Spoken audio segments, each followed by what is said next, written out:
I love Corvettes. I even bought jorts and white New Balances when I attended the C8 Corvette unveiling a couple years back. Yeah, make all the jokes that you want about being old, but let's be honest, value for dollar, you can't get a more performance-oriented sports car for the price. I mean, the C8 is even approaching supercar status, and it costs less than a loaded Super Duty truck.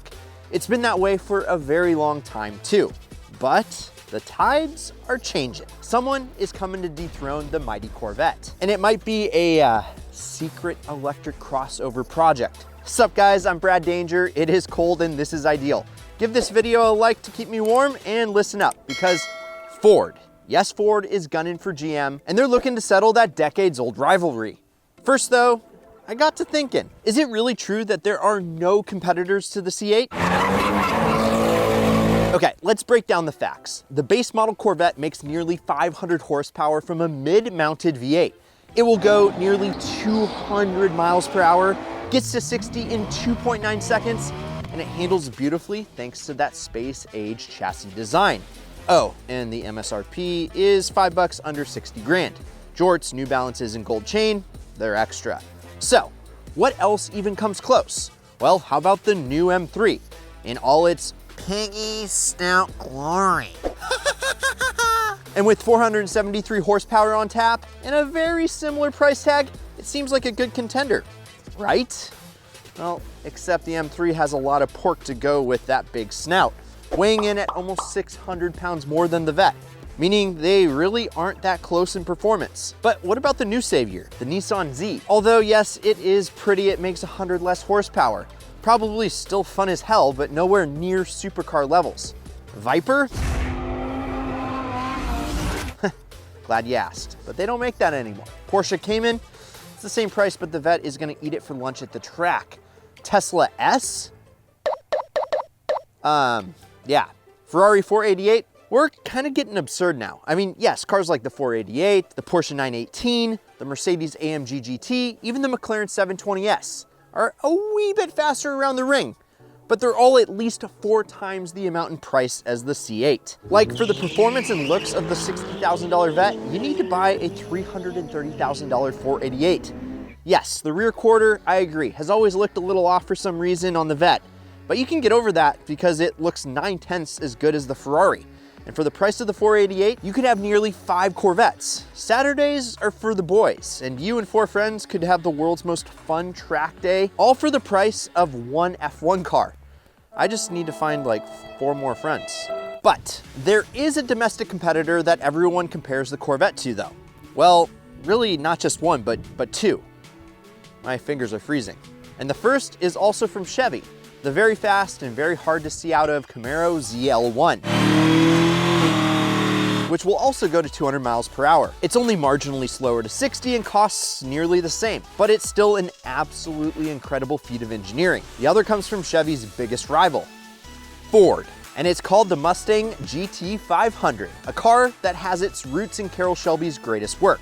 On paper, the specs on the Ultimate Mustang are just jaw-dropping. 760 horsepower. That's an entire WX more power than the C8 Vette. 11.6 seconds quarter mile, which means in a drag race with the C8, it comes down to who can get more grip off the line. And it only costs more than $12,000 more than the Vette. While yes, the Corvette has no issues keeping up on the track, as our friends at Throttle House found out.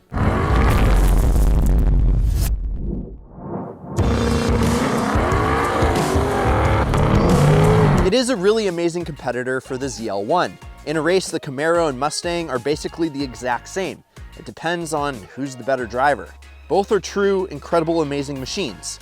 But the Camaro ZL1 and the Mustang GT500 are pushing the upper limits of their platforms. They are absolutely tip-top trim for the models and costs a ton more. The Corvette I've been comparing to is the base model. We're only just getting all the rumors sorted for the Z06 model, and they haven't even announced the ZR1 trim yet. The base, low-end model Corvette is standing toe-to-toe with the top-tier ultimate domestic competitors, and it costs less and is mid-engine, and the aftermarket is already exploding and pushing these things to limits that are unheard of. Or did you just think Amelia's records are just a fluke? No, right? See, it's clear that Ford has been happy to take on Chevy in the muscle sport touring car category for decades. So why haven't they shot down the Corvette? Actually, if we step into my time machine here, we can see that they did long ago. Well, yes, but also no. I know what you're thinking. Of course, Brad, you dum-dum. It's called the GT40. There was a movie about it. Hello? How is this guy hosting a car show, honestly? Well, I don't know, but I really like it. And, well, clever viewer, the truth is that the GT40 doesn't compete with the Corvette. I mean, it did when it was competing on some famous racetracks, but the GT40 has always been rare, expensive, and difficult to drive. I mean, the 2019 Ford GT was $453,000 MSRP. That's the price of one Corvette, one Pista, and a couple of BRZs for good measure. And there's rumored to be a new 2022 GT, which is truly an amazing car to contend with. But that's even more expensive at over 500 grand starting out. So Corvette, 60 grand, Ford GT, nearly 10 times as much. I'm sorry, but I know the GT is good, but not 10 times as good. No, Ford's Corvette competitor was the Thunderbird. No, not that one, gross. I'm talking way back, like 1955. This is Inception. No, not the movie everyone argues about, but the beginning of the Ford Thunderbird. The T-Bird started life as a two-door, sleek for the time V8 coupe that Ford marketed as the personal car. For its time, the 215 horsepower, 3-speed manual, and the removable top meant it was one of the sportiest American cars on the road. And it sold like hotcakes, which I could use 1 or 3 right now. So in the first 3 years that first generation was available, Ford sold 16,000 of these things. This is why you can see them regularly still at a local cruise. And even my pops had a 57 for a few years that I really enjoyed driving. For comparison, Ford basically went into full panic mode in 1953 when Chevy unveiled their new, exciting European-inspired sports car called the Corvette. But despite it having a 2-year lead start, Ford sold 23 times as many T-Birds. Kind of feels weird to say, but not only did Ford of old directly compete with the Corvette, they dominated it. Ford just up and friggin' crushed it. Pow! So, what the hell happened? Well, 1958 happened, and the execs at Ford didn't see the Thunderbird as a neat sports car or as a Corvette competitor. They saw it as a car that wasn't selling as well as their bigger 4-seaters, so they fixed that by making the second-gen T-Bird a giant boat of a car with 4 seats. And as much as I wish they missed their mark and completely realized their errors of their ways, the new T-Bird land yacht sold even better than the sports car version. Can you believe that? And became one of Ford's best reviewed cars, and it continued to get bigger, more luxurious, and less sporty until it peaked in 1976, when the Thunderbird was a 2-door executive car with a massive 121-inch wheelbase. Now for reference, a new giant SUV like the Chevy Tahoe is actually 1 inch shorter than the 6th generation Thunderbird. Then the Thunderbird, it just kind of got weird. Was stuck on a Mustang Fox body platform, became Mazda powered, flirted with becoming a sport touring car when it had a 6-speed and a V8 in the late 90s,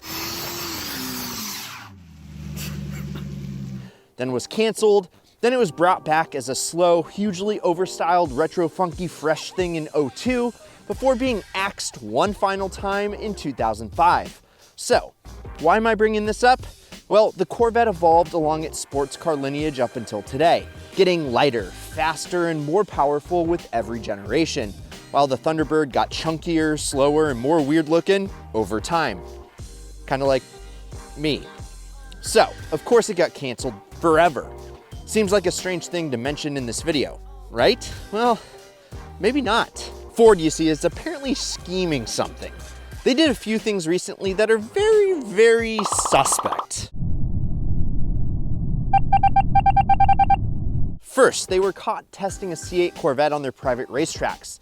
In the industry, we call this benchmarking, and it means they want to know how something they're building compares to something that's currently on the market. That probably means that they have something up their sleeve, and they are gunning for Chevy once again. But there's no reason to believe that it's a Thunderbird, right? Sure, the OG Thunderbird competed directly with the OG Corvette, but that was lifetimes ago. It could be a new Mustang variant, Maybe we'll see a mid-engine hybrid Mustang that is meant to destroy the Corvette at a similar price point. There have been rumors about a high-performance hybrid Mustang for a very long time. And with Ford maybe developing a successor to the S550 that they may call the S650, we may be seeing something soon. I'll let you know when I find out. Or it could be that Ford has a high-performance electric car in the works, like a Mach-E that's sports car shaped instead of SUV shaped. Or it could be a revival of one of the most classic nameplates ever to grace the back of an auto giant's production line.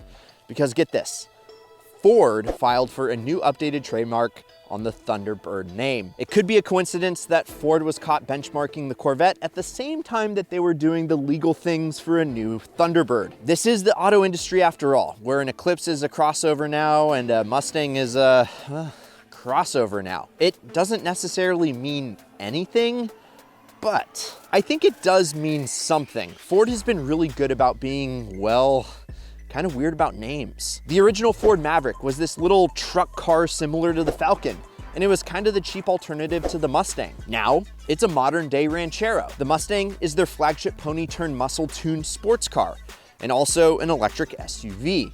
And the Thunderbird already has the thunder in its name. Thunder, thunder, thunder! And we're seeing high-performance electric and hybrids do very well with the public. The Taycan outsold the Porsche 911 this last year. The e-tron can't stay in stock, and the Tesla is still going to the moon. Why wouldn't Ford make a high-performance, low-slung sports car that competes with the rumored to be going electric Corvette and call it the Thunderbird? Anyway, that's just a theory. Nah, not gonna do that. I will let you know the minute that I know more. Otherwise, I've been Brad Danger. Thanks for watching and keep living the ideal lifestyle.